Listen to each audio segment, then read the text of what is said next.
बिस्मिल्लाहिर्रहमानिर्रहीम। आज 8ই মে বিশ্ব রেড ক্রিসেন্ট দিবস। আজকের এই দিবসে আমরা খুলনা সিটি রেড ক্রিসেন্ট আমরা আজকের বিশেষ আলোচনা সভার আয়োজন করেছেন আমাদের মাননীয় মেয়র, আমাদের প্রিয় নবনেতা, খুলনা সিটি রেড ক্রিসেন্টের সম্মানিত চেয়ারম্যান মহোদয়, খুলনার উন্নয়নের উপকার জনাব তালুকদার আব্দুল খালেক মহোদয়। আজকে এখানে উপস্থিত আছেন আমাদের জনাব মল্লিক আবিদ হোসেন কাওয়াবি, আমাদের এই প্রিয় সংগঠনের সম্মানিত সাধারণ সম্পাদক। সভাপতিত্ব করছেন জনাব হালিমা ইসলাম, অধ্যাপক শহীদুল টুটু, শামসুজ্জামান মিয়া স্বপন এবং আমাদের কাউন্সিলর নদী ইসলাম নদী সহ যে সকল আপনারা উপস্থিত আছেন এবং বিশেষ করে আমাদের স্টুডেন্ট যারা উপস্থিত আছেন তাদের প্রতি কৃতজ্ঞতা প্রকাশ করছি। আমাদের একজন প্রধান শিক্ষক স্যার যথার্থই বলেছেন যে এখান থেকে একটি সময় অর্থাৎ আমাদের স্কুলের দায়িত্ব, আমরা তখন কলেজ ক্যাম্পাসগুলোর সোসাইটির কাজ এবং বিএনসিসির কাজ, এই দুটি কাজ আমরা দেখতে পেলাম এবং তখন আমরাও বিএনসিসির সাথে যুক্ত ছিলাম। আর বর্তমানে আমাদের মাননীয় মেয়র মহোদয় এটা একটা অভাবনীয় পরিবেশ, সুন্দর পরিবেশ পেয়েছে। অর্থাৎ এই কমিটির আগে যারা খুলনা জেলা এবং নগরের দায়িত্ব পালন করতেন তাদের আসলে এই শহরের মানুষ সোসাইটির কাজ সেটাই কিন্তু জানেন। কিন্তু আমরা দীর্ঘ এই যে 15 সাল থেকে এই পর্যন্ত 9 সাল থেকে এই পর্যন্ত অর্থাৎ 8 সালে সিটি কর্পোরেশনের নির্বাচন হলো,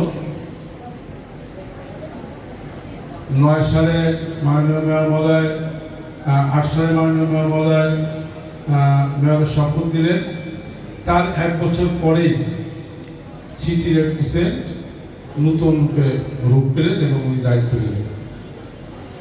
সেই থেকে প্রত্যেকটি স্কুল, শুধু রূপসা স্কুল নয়, প্রত্যেকটি স্কুল অর্থাৎ প্রত্যেকটা স্কুলে রেড ক্রিসেন্ট সোসাইটি তারা আপন গতিতে এবং আমাদের যুব সংগঠন বিশেষ করে তারা যে স্বাভাবিক পরিশ্রম এবং স্বাভাবিক মুভমেন্টগুলো করছে, সেই প্রক্রিয়ার মধ্যে দিয়ে কিন্তু আমাদের একটি দারুণ পরিবর্তন এসেছে ক্রমশ।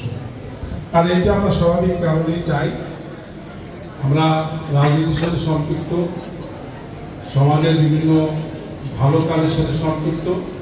আমরা মাননীয় মেয়র মহোদয়ের নেতৃত্বে এই শহরে একটি মানবিক পরিবর্তন সবসময় দিতে চান, যার কারণে উনি ওনার যোগ্যতার স্বাক্ষর রেখেছেন এবং আমাদের সকলকে নিয়ে উনি এই খুলনা শহরের মানুষকে একটি বড় হসপিটাল উপহার দেওয়ার সিদ্ধান্ত নিয়েছেন।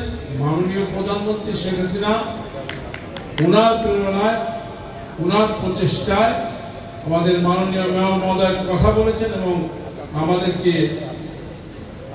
এই ফুল মার্কেটের সামনে আমাদেরকে বড় একটি জায়গা দিয়েছে। অর্থাৎ রেড ক্রিসেন্ট সোসাইটি যাদের খুলনার শহর এবং বন্ধ দুটি জায়গায় যাতে কাজ করে।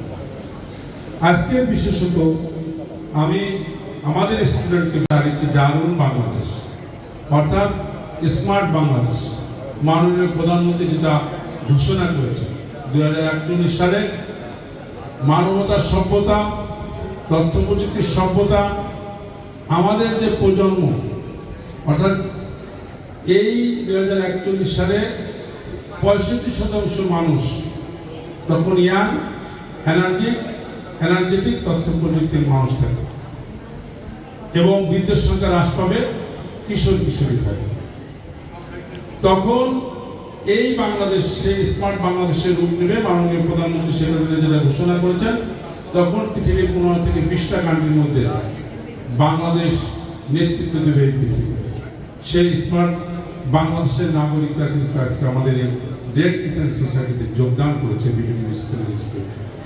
এই জন্যই আমি মনে করি এই জায়গায় হিন্দু, মুসলমান, বৌদ্ধ, খ্রিস্টান বিষয়টি তা না। বিষয়টা হচ্ছে মানবতার সভ্যতা কোথায় আছে, মানবতার ফেরিয়ালারা কোথায় আছে। একটি মানুষ বিপদে পড়েছে, অসুস্থ হয়েছে, পঙ্গু হয়েছে, অ্যাক্সিডেন্ট হয়েছে, তাকে সহযোগিতা করবে। তোমার বাড়ির পাশে একটি মানুষ না খেয়ে আছে, তাকে সহযোগিতা করবে। কার ওষুধ নেই, তাকে সহযোগিতা করবে। একটি বিষয়।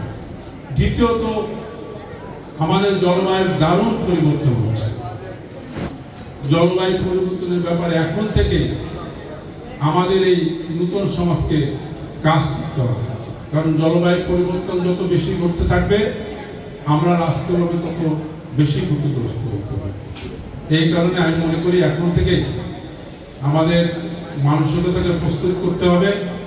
অর্থাৎ ক্লাইমেট চেঞ্জের যে বিষয়গুলো আমাদের সামনে প্রতিনিয়ত আসছে, রৌদ্র, ঝড়, জলোচ্ছ্বাস, বন্যা, বিভিন্ন বিষয়গুলো আসছে, লবণাক্ততা, তীব্র শীত, তীব্র গরম, অর্থাৎ ঝড় ঋতুর যে বিষয়টি ছিল সেটা দারুণভাবে পরিবর্তন হয়ে গেছে। এই কারণে অ্যাকচুয়ালি মানব সৃষ্টি, আমরা মানুষটাই এর জন্য দায়ী।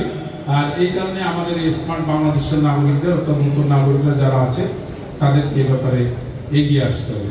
আমি সকলকে শুভকামনা জানাই, শুভেচ্ছা জানিয়ে আমি আমার কথা শেষ করছি। জয় বাংলা, জয় বাংলা। ধন্যবাদ।